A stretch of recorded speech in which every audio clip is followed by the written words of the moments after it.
The Nvidia GTX 1660 and older GTX 1060 are both decent graphics cards for gaming, but which should you pick, and is it worth upgrading? In this video, we'll test out and compare 16 different games at 1080p and 1440p resolutions to help you see the performance difference between them and find out which is better value for the money.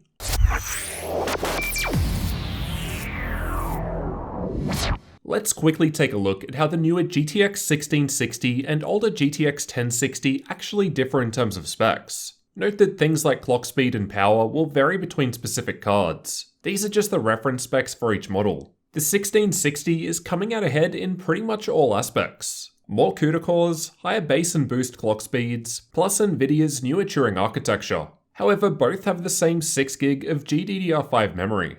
For the testing, I'm using the MSI GTX 1660 Gaming X and an Asus GTX 1060 6GB dual fan card. So both have a small factory overclock. Expect slightly different results with different models. The system that I'm testing with has an Intel i7-8700K CPU overclocked to 5.0 GHz and an MSI Z390 Gaming Pro Carbon motherboard, along with 16GB of T-Force Nighthawk CL16 memory from Team Group running a DDR4 3200 in dual channel. Check the links in the description for details on all of the components, as well as for up-to-date pricing. The same Windows updates, game updates, and Nvidia driver 419.35 were used for the testing, so let's get into the results.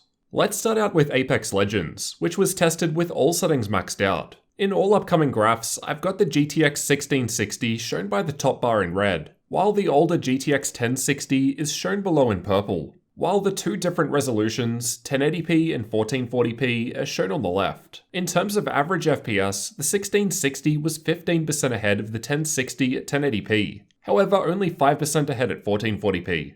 Assassin's Creed Odyssey was tested with the built-in benchmark using high settings, and the 1660 was coming out ahead here. 7% faster in terms of average frame rate over the older 1060 at 1080p, rising up to an 11% improvement at 1440p.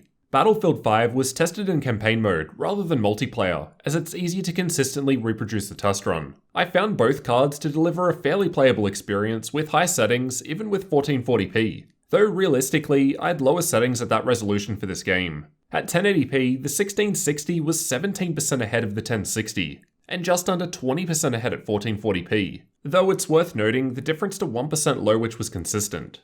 Far Cry New Dawn was tested with the built-in benchmark with high settings. And once again, the 1660 was coming out ahead in all results. At 1080p, the 1660 was 13.7% faster than the 1060, and then a little further ahead at 1440p at 14.6%. Far Cry 5 was also tested with the built-in benchmark with high settings, and this game was seeing higher FPS over the newer Far Cry New Dawn just shown. For average frame rate, there was a 10% boost at 1080p and almost 14% at 1440p with a 1660. However, this was another test where the 1% lows were looking better on the 1060. Fortnite was tested using the replay feature with the exact same replay on both graphics cards. This was another game that I thought was easily playable on either card, even at 1440p with high settings in use, as it's pretty well optimized. At 1080p, the 1660 was performing 10% ahead of the 1060, and just under 9% faster at 1440p, though less difference in the 1% low, with the 1060 once again winning there at 1080p. Metro Exodus was tested with the built-in benchmark at high settings. The actual game performs a fair bit ahead of this, so this is more of a synthetic test rather than representative of actual gameplay, but it does allow me to accurately compare between the two graphics cards. With that in mind, the 1660 was 10.9% ahead of the 1060, rising to 12.2% faster at 1440p.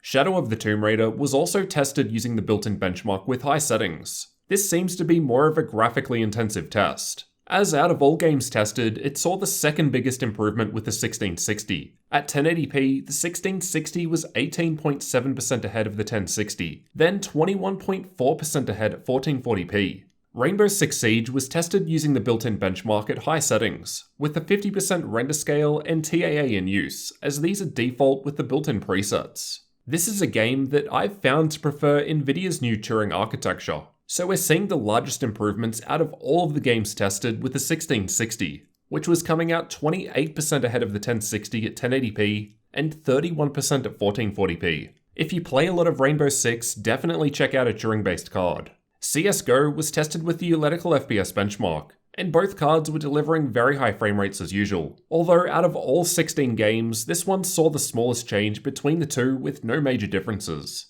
There was a larger difference to the 1% lows, with the 1660 further ahead of the 1060, and I'd argue in a game like this, once you've already got higher average FPS, this becomes more of an advantage as you get fewer dips. Overwatch was tested in the practice range, as I can easily perform the same test run compared to playing with bots or other players, which will differ every time. Both of these cards were capable of providing a great experience at 1440p, even with ultra settings in use, as it is a well-optimized game. In terms of the differences, at 1080p, the 1660 was just 4% ahead of the 1060, and 2.5% ahead at 1440p, so no major differences in this game. PUBG was tested using the replay feature, with the exact same replay at high settings, and just under the 60 FPS sweet spot was possible with the 1660, though of course possible would be achievable with lower settings. As for the differences, at 1080p, the 1660 was 15% ahead of the 1060 in average FPS, and 11.8% faster at 1440p, with fairly decent improvements to 1% low seen with the 1660 as well, 22% at 1080p and 18% at 1440p. Watch Dogs 2 is a resource-intensive game and was tested with high settings. In my opinion, this one doesn't need a high frame rate to play. I can get by with a solid 30 FPS, so both cards were giving me a playable experience at 1440p. As for the differences, at 1080p, the 1660 was 10.6% ahead of the 1060, rising slightly to 12% ahead at 1440p. Ghost Recon was tested with the built-in benchmark and high settings in use, and is another resource-heavy game. Despite this, the 1660 was almost averaging 60 FPS in this test at 1440p, though some of that would of course be due to my overclocked 8700K. As for the differences, the 1660 was 11.5% ahead of the 1060 at 1080p, and 11% higher at 1440p. The Witcher 3 was tested with Hairworks disabled, and like most other games, was playable at both 1080p and 1440p, even with high settings in use, with the 1060 just able to maintain above 60 FPS. At 1080p, the 1660 was 18% ahead of the 1060, and 16% ahead at 1440p. Strange Brigade was tested with the built-in benchmark using Vulkan with Async compute enabled, maxed out at ultra settings. At 1080p, the 1660 was 17% ahead of the 1060, and 16% ahead at 1440p. But what's more interesting is the 1% low from the 1660 wasn't far behind the average FPS of the 1060 at 1080p, and was basically the same at 1440p. In terms of overall improvement, over all 16 games tested with a 1080p resolution, on average the GTX 1660 was performing 13% better when compared with the GTX 1060 in terms of average FPS.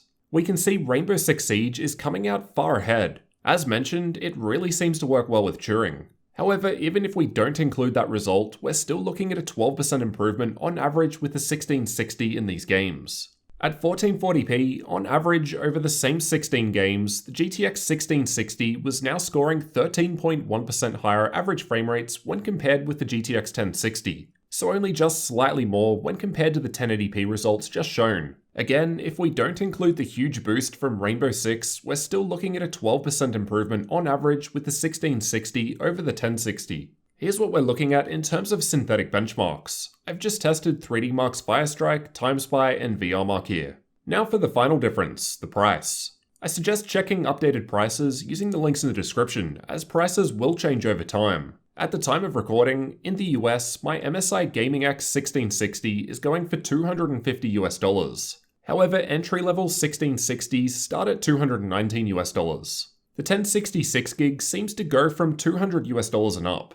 It really varies by the model. And remember, there is a 3GB model of the 1060 which is cheaper than what I'm showing here, but also performs worse. We're not considering that here. My exact 1060 model is sold on Newegg, but is either overpriced through an external company, or still costs more than a 1660 for an open box one. So unless you're getting a good price on a 1060, in general, the newest 1660 seems worth picking and is what I'd go for today, especially given it performs better too. If you've already got a 1066 gig, is it worth upgrading to the 1660? I think it depends on the game, but in general, not really, as you're only getting a 13% improvement on average. Personally, I'd want my upgrade to count for more. And the 1660 Ti isn't much extra than the 1660 if you need more power. Or otherwise, look at the secondhand market for a cheap 1070, as that performs about the same as the 1660 Ti for less money. As the 1660 is still fairly new, you might have a hard time finding it on the used market at the moment,